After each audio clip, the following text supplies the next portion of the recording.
Hello everybody and welcome to our second and last lesson in Unit 1 Characteristics of Functions. Today our objectives will be to analyze a graph, to identify intervals on which the function is increasing and decreasing, identify the intercepts of a function presented graphically, and graph the inverse of a function as a reflection across the line y is equal to x, in other words, one of the diagonals. In order to be able to determine increasing and decreasing intervals, we need to first understand the concepts of local maximum and local minimum. A local maximum is a point higher than points around it. In other words, we are talking about something that looks almost like the top of a hill, the point which is at the top of the hill, and to both sides the points next to it are lower. A local minimum is a point lower than points around it. And here we can think of a valley. A valley with the lowest point being the local minimum, and the points around it on both sides are higher points.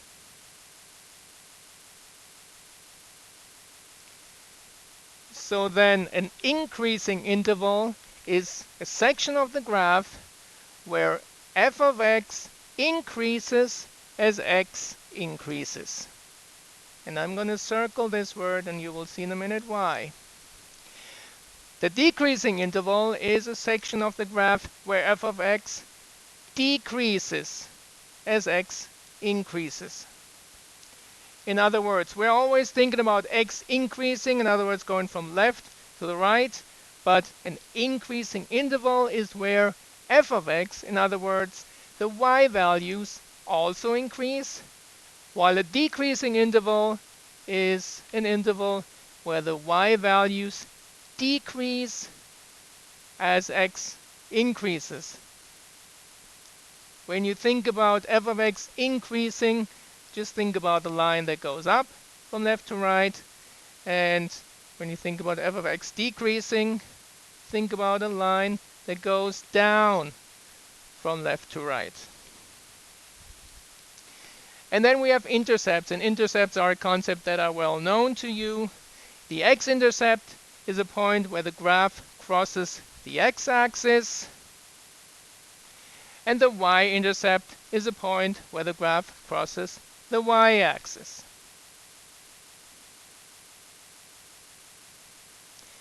Let's look at some examples. Let's look at an example on the left. A local maximum is a point that is higher than the points immediately around it. Here we can see two local maximums right here and right here.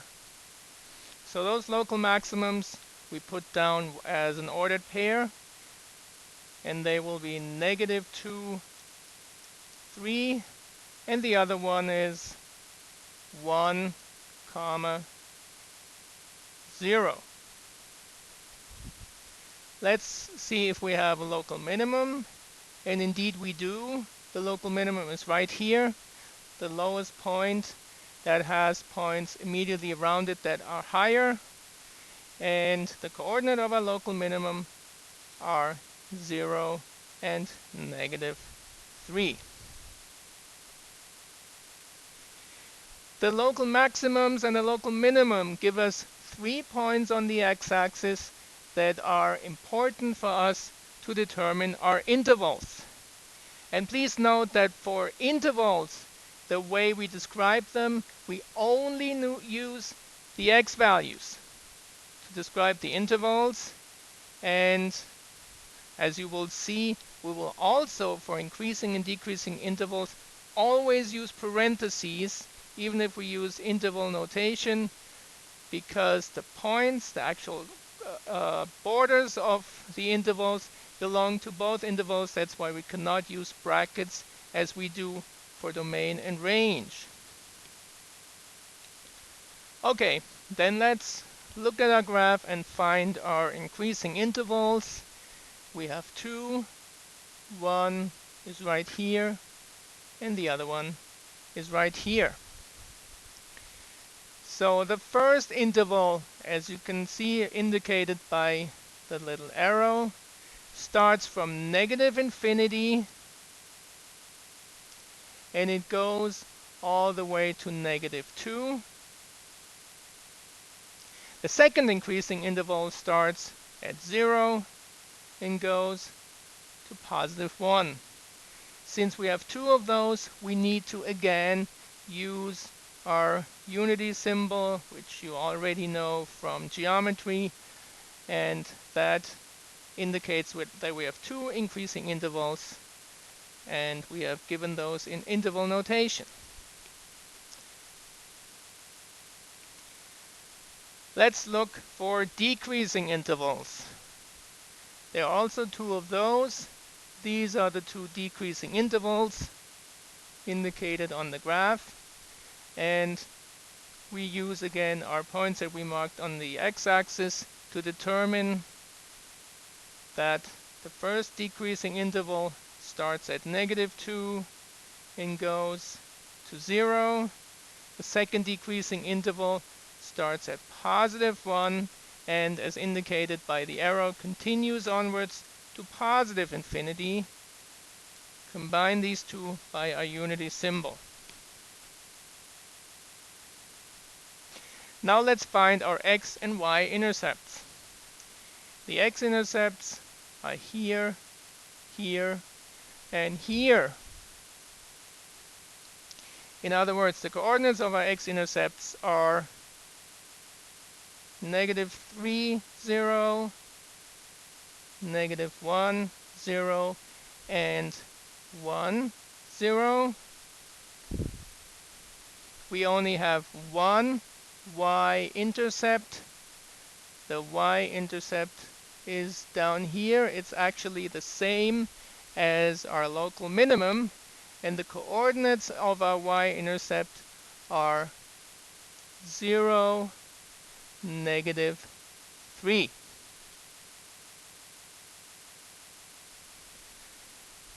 Let's go to our second example.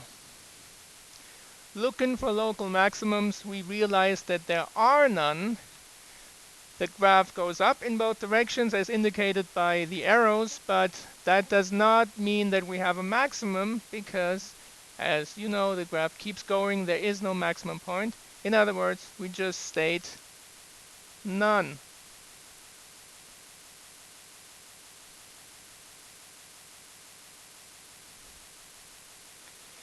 We do see one local minimum, which is right here, and the coordinates of our local minimum are 0 and -2.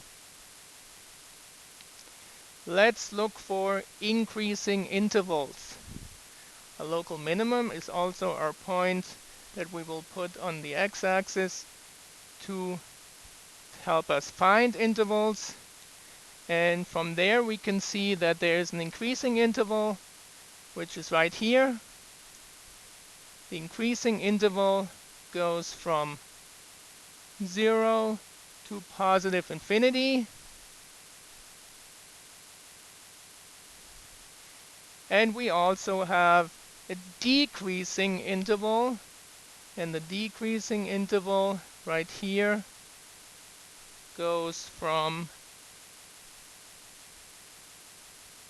negative infinity to 0. There are two x-intercepts. The x-intercepts have the coordinates -1 and 0, and the other one is +1 and 0. Our y-intercept is right here at the same spot as the local minimum. By the way, that doesn't always have to be the case, okay? In these two examples it is, but that doesn't necessarily have to be the case. Our y-intercept has the coordinates 0 and -2. Then let's go to our next example.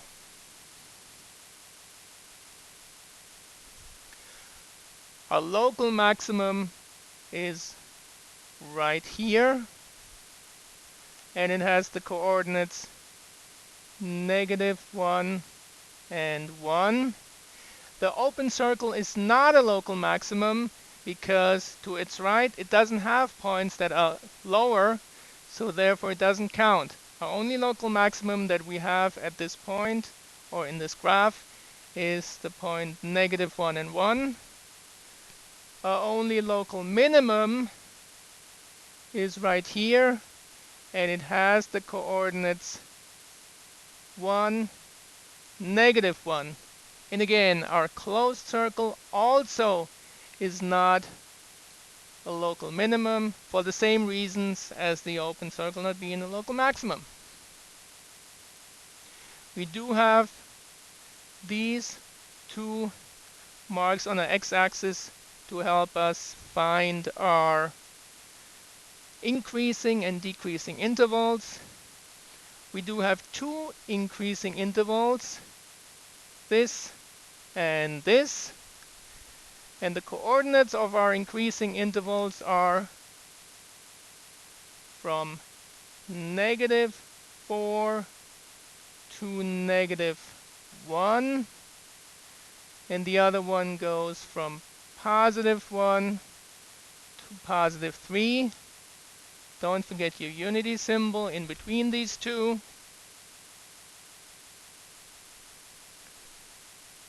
We have only one decreasing interval.